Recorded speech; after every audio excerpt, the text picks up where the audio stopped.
الحمدللہ رب العالمین والصلاة والسلام علی سید الانبیاء والمرسلین اما بعد فاعوذ باللہ من الشیطان الرجیم بسم اللہ الرحمن الرحیم۔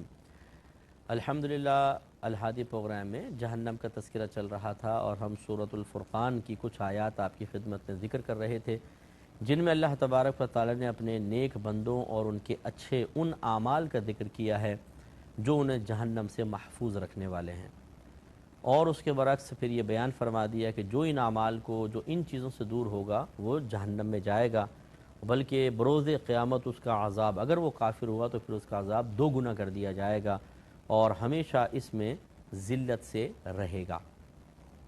تو ایک مسلمان کو کوشش کرنی چاہیے، جیسے میں نے وضاحت اور تفصیل سے آپ کی خدمت میں ذکر کی ہے، آپ ہمارے پروگرام دیکھا کریں، ریپیٹ جو ٹیلی کاسٹ ہے اس میں دیکھا کریں۔ اس کے علاوہ سوشل میڈیا پہ اگر یہ کلپس وغیرہ ہوں تو خدا را ان کو بھی بار بار دیکھیں اور اپنے بچوں کو سنوائیں، اپنے دوستوں کو فارورڈ کریں۔ کتنی ہم فضول چیزیں بھیجتے ہیں، یہ بھیج دیا وہ بھیج دیا، اچھا ایسے کلپس بھیجتے ہیں جن میں ایک وقتی اثر تو ہوتا ہے، کوئی عمل کی ترغیب نہیں ہوتی ہے، کوئی واقعہ ہے، واقعہ سنا دل پہ اثر ہوا ہو یار بہت برا ہوا، لیکن کوئی عمل کیا کرنا ہے یہ نہیں بتایا گیا۔ ہمارے یہاں میں جب بیان کرتا ہوں تو میری کوشش ہوتی ہے کہ ہم چیز بھی بیان کریں، خوف بھی پیدا کریں، ترغیب بھی دیں اور پھر بتائیں کہ کیا کیسے کرنا ہے۔ یہ ضروری ہوتا ہے تبھی، ورنہ پھر سامنے والے کو پتہ نہیں چلتا کہ مجھے کیا کرنا ہوگا۔ تو اس لیے ہم گزارش کر رہے ہیں، اس لیے نہیں کہ میں بیان کر رہا ہوں، اس لیے کہ کوشش یہی ہے۔ 30 سال کی تبلیغ کی میری عمر ہے، 30 سال کی تبلیغی عمر ہے، تو اب اس میں یقینی سی بات ہے کہ لاکھوں لوگوں میں رہ کر میں نے کام کیا ہے اور اب کیو ٹی وی کے پلیٹ فارم سے بلا مبالغہ کروڑوں لوگوں تک ہمارا پیغام پہنچتا ہے۔ تو تجربہ ہے، کچھ اللہ نے اپنے کرم سے چیزیں عطا کی ہوتی ہیں، ہر ایک کو مختلف چیزیں دی ہوتی ہیں، تو اس لیے جب اللہ تعالیٰ کا ہی یہ کمال ہے، ہمارا تو نہیں ہے، تو اس کمال کو دوسروں تک پہنچانے کی کوشش کریں۔ آپ کے ایک بیان کے بھیجنے سے یا کسی کو ترغیب دینے سے لنک ہی بھیج دیں آپ کہ اگر یہ سن لو، اور اس نے سنا اور اس کے ذہن میں کوئی بات بیٹھ گئی، وہ گناہ سے بچتا ہے، وہ نیک عمل کی طرف آ جاتا ہے، تو آپ کے لیے بہت بڑا ثواب جاریہ ہوگا۔ تو آپ یہ وضاحت میں کر چکا ہوں کہ کافر جو ہے وہ ہمیشہ ہمیشہ جہنم میں جائے گا اگر حالت کفر میں مر گیا، لیکن جو کافر تھا، مشرک تھا، لیکن موت سے پہلے اس کو توبہ کی توفیق مل گئی تو اس کے سارے گناہ بخشے جائیں گے۔ قرآن یا حدیث میں اکثر جو عذابات بیان ہوئے ہیں وہ صرف کافروں کے لیے ہیں، مسلمانوں کے لیے نہیں۔ یہ اس لیے بھی میں گزارش کرتا ہوں کہ ایسا نہیں کہ آپ کافر کوئی یہاں پہ عذاب کا معاملہ پڑھیں قرآن میں اور کسی مسلمان سے معاذ اللہ گناہگار ہی اس سے کہیں تیرے لیے دیکھ یہ بیان ہوا ہے، تمہارے بارے میں بیان ہوا ہے۔ نو، آپ ایسا نہیں کہہ سکتے ہیں، یہ اس کے بارے میں بیان نہیں ہوا کیونکہ یہ مسلمان ہے۔ ہاں اس کی حرکتیں کافروں والی ہیں لیکن یہ مسلمان ہے، اس کے لیے یہ نازل نہیں ہوا، نازل کافر کے لیے ہوا۔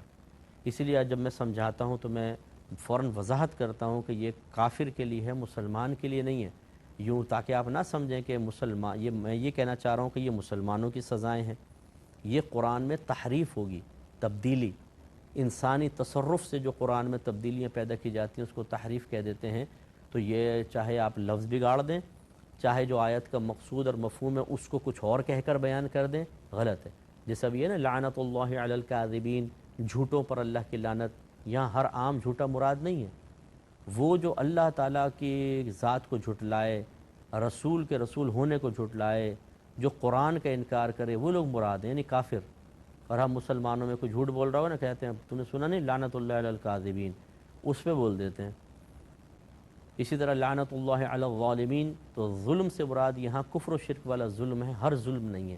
تو یہ اچھی طرح یاد رکھیں، جو قرآن مجید میں چیزیں بیان ہوئیں بعض اوقات وہ مخصوص لوگوں کے لیے ہوتی ہیں، انہیں دوسروں پر یوں کہہ کر چسپاں نہ کریں کہ تمہارے لیے ایسا ہے، یہ تو پھر اللہ تعالیٰ کا مقصود بدلنا ہوگا۔ ہاں یوں کہیں کہ یہ قرآن میں بیان ہوا، ہو سکتا ہے خاص تمہارے لیے نہ ہو لیکن عبرت حاصل کرو، یہ طریقہ سب سے بہتر ہوتا ہے۔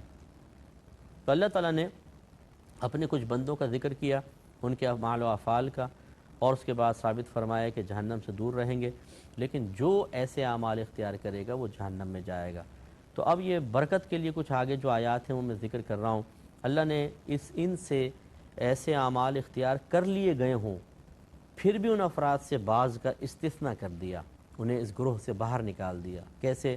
الا من تاب و آمن و عمل عملا صالحا، مگر وہ لوگ جو جنہوں نے توبہ کی اور ایمان لائے اور انہوں نے نیک اعمال کیے، فَأُولَٰئِكَ يُبَدِّلُ اللَّهُ سَيِّئَاتِهِمْ حَسَنَات، تو یہ وہ لوگ ہیں کہ اللہ تعالیٰ ان کی برائیوں کو نیکیوں سے بدل دے گا۔ اللہ کا کتنا بڑا کرم ہے، ایک آدمی پوری زندگی کفر و شرک میں گزارے، پوری زندگی، لیکن آخری وقت میں تائب ہو جائے، ایمان لے آئے، اللہ تعالیٰ سارے گناہ بخش دیتا ہے۔ یہ اس کی بے نیازی ہے۔ ایک شخص ہمیں ساری زندگی تنگ کرتا رہے ہر طرح سے، پھر جب مرنے لگے تو ہمیں بلا کے یا ہمارے پاس کس طرح آ کے کہے گیا مجھے معاف کر دو، میں نے بڑی غلطیاں کی، تو ہم کہتے ہیں اب تجھے خیال آیا غلطی کا؟ نہیں معاف کروں گا۔ بہت ہی مشکل ہے کہ ہم معاف کریں، لیکن اللہ تعالیٰ کی شان بے نیازی ہے، اور یہ گناہ گاروں کے لیے بڑی خوشخبری کا پیغام ہے کہ آؤ اللہ کی طرف آ جاؤ۔ اپنے آپ بیوی بچوں کے ساتھ تھوڑا سا نامناسب رویہ رکھیں، ماں باپ کے ساتھ، دوستوں کے ساتھ، یہ قریب ترین رشتے ختم ہو جاتے ہیں، لوگ آپ کو اجنبی بنا دیتے ہیں، لوگ آپ کی زیادتیوں کو یاد رکھتے ہیں، آپ کی احسانات کو بھول جاتے ہیں۔ ایک دفعہ آپ کسی کو برا کہہ دیں، وہ اس کے یہاں بیٹھے گا، اور 100 دفعہ اس کے ساتھ اچھا عمل کریں، بھول جائیں گے لوگ تم نے ہمارے ساتھ کیا کیا۔ تو یہ لوگ کہ جو آپ کی برائیوں کو یاد رکھیں اور اچھائیوں کو نظر انداز کر دیں، ہم ان کے لیے پوری زندگی گزار رہے ہوتے ہیں، اور میرا وہ رب جو ذات بے نیاز ہے، نہ ہماری اچھائی اس کو نفع دیتی ہے، نہ ہماری برائی سے اس کو نقصان ہوتا ہے، وہ تو بے نیاز ذات ہے۔ اس کے باوجود ہم ساری زندگی اس کے احکام کو فراموش کریں، وہ پھر بھی انعام دے دیتا ہے۔ تو یہ اس کا کرم ہے۔ تو اس رب کے قریب آئیں نا، جس کو خود کچھ نہیں چاہیے، وہ غیر محتاج ہے۔ یہاں تو آپ کسی کو دیں گے تو وہ آپ کا بنے گا، ورنہ نہیں بنے گا۔ 2 منٹ میں آپ کی ویلیو یہاں سے یہاں کر دی جائے گی۔ آپ ذرا ذاتی مفادات بند کر دیں، اب چاہے سامنے ماں باپ ہوں، چاہے بھائی بہن ہوں، چاہے بیوی بچے ہوں، چاہے دوست احباب ہوں، آزمانے کے لیے آدمی کرے تو چھوڑیں گے نہیں تو کم از کم رویے بدل جائیں گے۔ ہم نے تو یہ مشاہدہ کیا، آپ نے بھی کیا ہوگا کہ بہت سے ایسے گھر ہوتے ہیں کہ ایک بیٹا کما کے لا رہا ہے، دوسرے کی ابھی نوکری نہیں ہے، تو جو کما کے لا رہا ہے اس کی اہمیت بہت زیادہ ہوگی، اور جو بیچارہ نہیں ہے وہ نکما نکھٹو۔ مٹی کا تیل بھی چاہیے تو اسی کے ہاتھ میں ڈبہ دیا جائے گا، جا لے کر آ مٹی کا تیل۔ اس بیٹے کو نہیں دیں گے کہ جو کما کر لا رہا ہے، حالانکہ وہ بھی بیٹا ہے۔ اسی طرح ذلیل کرنے کا موقع ہے، اس کو بہت زیادہ ذلیل کریں گے، اس کو اتنا کہیں گے بیٹا ایسا ٹھیک نہیں ہے، دیکھ لو پھر تم جیسا مناسب سمجھو، کیونکہ پتہ ہے جی تنخواہ روک دے گا۔ تو آپ اندازہ کریں کہ کس طریقے سے یہ دنیا ہے، یہ دنیا ہے جس کے لیے ہم مطلب مرے مٹے ہیں، اور ان لوگوں کے لیے ہم گناہ کر رہے ہیں، ان لوگوں کے لیے اللہ کو ناراض کر رہے ہیں۔ کیا فائدہ ہوگا؟ اللہ کی طرف آئیں، اللہ کو راضی کریں۔ میں یہ نہیں کہہ رہا ہوں کہ ان کو چھوڑ دیں، ان کے ساتھ اتنا ہی تعلق ضرور ہونا چاہیے جتنا آپ کے اوپر اللہ نے فرض رکھا ہے، آپ ان کے حق ادا کریں، ٹھیک ہے، پیار محبت دیں، صحیح رویہ رکھیں، لیکن ان کی وجہ سے گناہ کی طرف نہ آئیں، بے مروتی کی طرف نہ آئیں، بلکہ صرف اللہ کو راضی کریں۔ ہاں اب اگر آپ اللہ کو راضی کر رہے ہیں اور یہ ناراض ہوں، ماں ناراض ہو گئی کہ تم رشوت تو لے کر نہیں آتے، کی پوسٹ پہ بیٹھا ہوا ہے تو، دوسرے کا دیکھ بچے نے وہ اس پوسٹ پہ بیٹھا تھا، بنگلہ بنا لیا تھا ڈیفینس میں، لینڈ کروزر آ گئی تھی فلاں، تو بالکل نکما ہے، اجا میں تجھ سے نہیں بولتی۔ اب ماں ناراض ہو رہی ہے، فرض کر لیں، ہونے دو، آپ پیار محبت کا معاملہ رکھیں، اپنے حلال رزق لا کر اماں کو دیں، لیکن اپنے اللہ کی بات ماننی ہے، بس یہ چیز ضروری ہوتی ہے۔ اور اس میں عموماً لوگ ہتھیار ڈال دیتے ہیں، اللہ کو بعد میں راضی کر لیں گے، پہلے ماں تو راضی ہو جائے، بیوی بچے تو راضی ہو جائیں، دوست تو راضی ہو جائے، افسر تو راضی ہو جائے، باس راضی ہو جائے، اور اسی میں بیٹا بیچارے کسی کو بھی راضی نہیں کر پاتے، اور وہ بچہ دنیا سے رخصت ہو جاتا ہے۔ مرنے کے بعد پتہ چلتا ہے سارے رشتے ایسی تھے، عارضی تھے، اصل تو اللہ سے محبت اور پیار کا رشتہ ہے جس کو ہمیں قائم کرنا چاہیے تھا۔ اللہ تعالیٰ نے ارشاد فرمایا وَمَن تَابَ وَعَمِلَ صَالِحًا فَإِنَّهُ يَتُوبُ إِلَى اللَّهِ مَتَابًا، اور جو توبہ کرے اور اچھے کام کرے تو وہ اللہ کی طرف رجوع لاتا ہے جیسا رجوع لانا چاہیے تھا۔ تو اس کا مطلب یہ ہے کہ اللہ نے مدح فرمائی ہے کہ ٹھیک ہے، خطا ہوتی ہیں، گناہ ہوتے ہیں، کفر ہو گیا، شرک ہو گیا، ابھی زندگی باقی ہے، اللہ کی طرف آ جاؤ تو اللہ تعالیٰ انعام دے گا۔ اور پھر ان کی اب ان میں کون سی صفات ظاہر ہونی چاہیے، اگرچہ میرا موضوع نہیں ہے لیکن چونکہ تسلسل سے چل رہا ہے تو میں چاہ رہا ہوں کہ اس کو میں کمپلیٹ کر لوں۔ اللہ تعالیٰ فرماتے ہیں کہ وَالَّذِينَ لَا يَشْهَدُونَ الزُّورَ، اور وہ جو جھوٹی گواہی نہیں دیتے۔ یہ اللہ کے وہی نیک بندوں کا تذکرہ کہ چاہے وہ تائب پہلے اچھے تھے وہ ایسا کریں گے، یا فرض کریں پہلے نہیں تھے توبہ کر کے ان کو اختیار کر لیں تو اللہ تعالیٰ تعریف فرما رہا ہے، اور وہ جو جھوٹی گواہی نہیں دیتے ہیں۔ اب ہمارے ہاں جھوٹی گواہی کس قدر زیادہ ہے، آپ اندازہ کریں، اگر آفس فیکٹری کے اندر کوئی مسئلہ ہو گیا تو ہم اپنے دوستوں کا پردہ ڈھکنے کے لیے جب انکوائری شروع ہوتی ہے تو کتنا جھوٹ بول دیتے ہیں.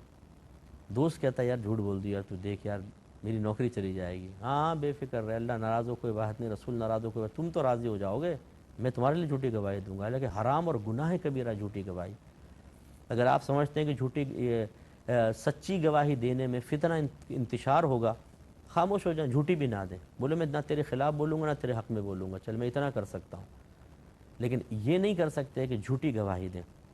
اور جھوٹی گواہی دے کر ویسی حرام اور گناہ کبیرہ, اور کسی بے گناہ کو 10-10 سال سلاخوں کے پیچھے بھیج دینا, آپ سوچیں تو صحیح کس قدر تکلیف دہ عمل ہے اس گناہ, اس بیچارے آدمی کے لیے اور اس کی فیملی کے لیے. ایک آدمی جیل میں چلے جائے اور یہ بات باہر مشہور ہو جائے, کتنی بدنامی ہوتی ہے.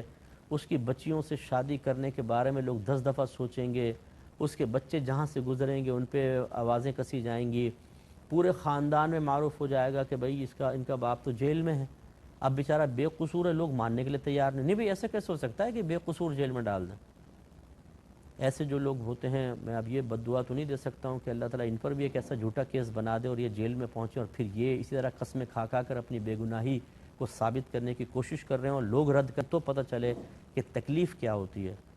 تو جیلوں میں بہت بے گناہ لوگ بند ہیں, 20-20 سال 25-25 سال کی سزاؤں کے ساتھ بند ہیں, اور ظالم باہر گھوم رہا ہے, مظلوم کو اندر ڈال دیتے ہیں.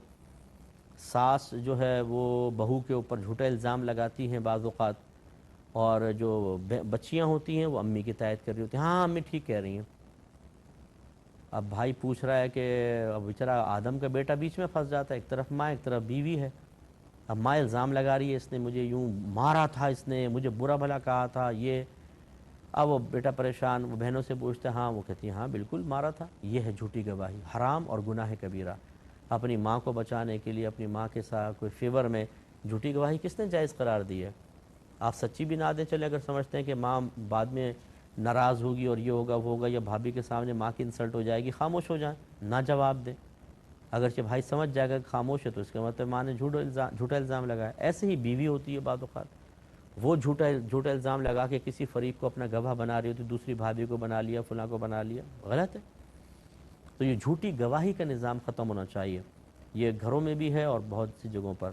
اور جب وہ کسی بیہودہ محفل کے پاس سے گزرتے ہیں تو اپنی عزت سنبھال کر گزر جاتے ہیں. کتنی بڑی بات اللہ نے, اور کتنی پیاری بات بیان فرمائی. ایک ہم لوگ ہیں, اگر 4-5-6 آدمیوں کا جمگھٹا دیکھیں گے نا تو اسکوٹر روک روک کے اتر کے دیکھیں گے کیا ہو گیا ہے. چلو یہ بھی ہو سکتا ہے انسانی ہمدردی میں, یا کوئی ایکسیڈنٹ ہو گیا تو ہم جو مدد کر سکیں, اچھی بات ہے. ہمارے کراچی میں نے دیکھی ہے, بہت اچھی بات ہے, بہت ہی اچھی بات ہے کہ اگر کوئی مطلب ایمبولینس نہیں ہے, کچھ نہیں ہے, تو لوگ چھوڑ کر کسی کو جاتے نہیں ہیں, کھڑے ہو جاتے ہیں. آفس میں دیر ہو رہی ہے, میں صبح صبح کتنے منظر دیکھتا ہوں, اسکوٹر گری ہوئی ہے, یہ منظر, بچوں کو اسکول چھوڑنے جاتے ہیں تو سب نظر آتا ہے. لیکن جائیں گے نہیں جب تک ایمبولینس نہیں آ جائے گی. اس کو بیچارے کو بٹھائیں گے ساتھ میں, کوئی پانی پلا رہا ہے, کوئی اس کے پاؤں سیدھا کر رہا ہے, کوئی اس کی موٹر سائیکل اٹھا رہا ہے, بہت اچھی بات ہے. لیکن میں جو سمجھانا چاہ رہا ہوں جو اس کے حساب سے وہ یہ ہے کہ اگر ہم جھانکتے ہیں اور اس میں کوئی خراب قسم کا کام ہو رہا ہے تو پھر ہمارے قدم وہیں جم جاتے ہیں, ہم آگے نہیں چلتے ہیں. کہیں اگر ہم کھڑے ہوتے ہیں, آواز آتی ہے میوزک کی سی, بولتے ہیں یار کہاں ہے یہ میوزک یار, کہتا ہے یار فلاں کی شادی ہو رہی ہے, اس کے اندر جو ہے نا وہ کچھ سنگرز آئے ہوئے ہیں اور کچھ ڈانس وانس پارٹی ہو رہی ہے, تو چل یار ذرا دیکھیں تو صحیح. ادھر پہنچ جاتے ہیں, وہاں سے عزت سنبھال کے نہیں گزرتے, پہنچ جاتے ہیں. ایسی کوئی محفل مجلس ہو رہی ہوتی ہے, اسکول میں, کالج میں, گیدرنگ بیٹھے ہوئے ہیں, اور گندی اور فحش باتیں شروع ہو جاتی ہیں, خراب قسم کی گالیاں دے رہے ہیں ماں بہن کی, زومانی باتیں کر رہے ہیں اور فحش قسم کی باتیں, ہمیں پتہ ہے اٹھ کے نہیں جائیں گے وہاں سے. اللہ کے جو اچھے بندے ہیں وہ اس قسم کی محافل کی طرف توجہ نہیں کریں گے, بیٹھیں گے نہیں. حتیٰ کہ اگر شادی بیاہ کے ہال میں اس طرح کی کوئی خرافات ہیں اور جانا بھی ضروری ہوتا ہے, جیسے رشتہ دار وغیرہ ہیں, تو پھر وہ اندر نہیں بیٹھتے, وہ باہر نکل جاتے ہیں, کہیں فٹ پاتھ پہ دور ہوٹل پہ بیٹھ گئے. جب وہ خرافات ختم ہو گئیں تو پھر آ کر شادی ہال میں چلے بیٹھ گئے. لیکن وہ وہاں پر ایسا نہیں. اسی طریقے سے کوئی خراب قسم کی گفتگو چل رہی ہے, اٹھ کے چلے جائیں گے, نہیں بھئی تم یہ گفتگو کرو, تمہارا حصہ میں نہیں بنتا ہوں. یہ ہے اللہ کے اچھے بندے. تو اللہ تعالیٰ فرماتا ہے, اور جب وہ گزرتے ہیں کسی بیہودہ محفل کے پاس سے تو عزت سنبھال کر گزر جاتے ہیں. اور خاص طور پہ دیکھیں, اب یہ چونکہ اللہ اپنے نیک بندوں کا ذکر کر رہا ہے, اور نیک بندہ شرعی گیٹ اپ میں ہوتا ہے عموماً, اس کو معظم دینی کہتے ہیں۔ معظم دینی جو دینی علامت بنے، اس میں علماء بھی ہوتے ہیں، مفتیان کرام ہیں، اس میں پیر حضرات جو بعمل قسم کے ہیں، اسی طرح عام مومن جس کی داڑھی ہے، جس کے سر پہ امامہ ہے یا کم از کم ٹوپی ہے۔ اب کوئی بیہودہ محفل ہو رہی ہے، اس میں ہلڑ بازی ہو رہی ہے، ہجڑے ناچ رہے ہیں یا لڑکیاں ناچ رہی ہیں فرض کر لیں، اور وہ ایک داڑھی والے صاحب گزر رہے ہیں، اگر وہ کھڑے ہو کر دیکھنا شروع کر دیں تو اس میں دین کی بدنامی ہے۔ لوگ کہیں گے مولوی کو دیکھ کیسا دیکھ رہا ہے، بلکہ آج کل تو ویڈیو بنا لیں گے اس کی فوراً، یوں کر کے تھوڑا سا ڈانس بھی آ جائے گا اس میں، اور ویڈیو بھی بنا کے اس کو یوٹیوب پہ ڈال دیں گے کہ مولوی صاحب کا دیکھو لڑکیوں کا ڈانس دیکھنا کیسا ہے، اور اس میں سب وہ بے عزتی ہو جاتی ہے۔ یہ جو ہیں معظم دینی قسم کے لوگ، ان کو تو فرض ہے کہ اس قسم کی محافل کو نظر انداز کریں۔ اسی طرح اگر آپ کے اسکول میں، کالجز میں، یونیورسٹیز میں کوئی ایسے بیٹھے ہوئے 8-10 لڑکے اور وہ خراب قسم کی بات کر رہے ہیں، دوست ہوتے ہیں، اچھی باتیں بھی چلتی ہیں، مباح باتیں بھی ہیں، کوئی فضول سے بھی چلتی ہیں، لیکن گندی باتیں جب ہوں، فحش باتیں ہوں تو پھر اٹھ کے چلا جائے آدمی۔ یہ ہے اچھے نیک بندوں کے روش اور طریقہ۔ انشاءاللہ زندگی رہی تو نیکسٹ پروگرام میں اس پہ مزید کلام کریں گے۔ وآخر دعوانا ان الحمدللہ رب العالمین۔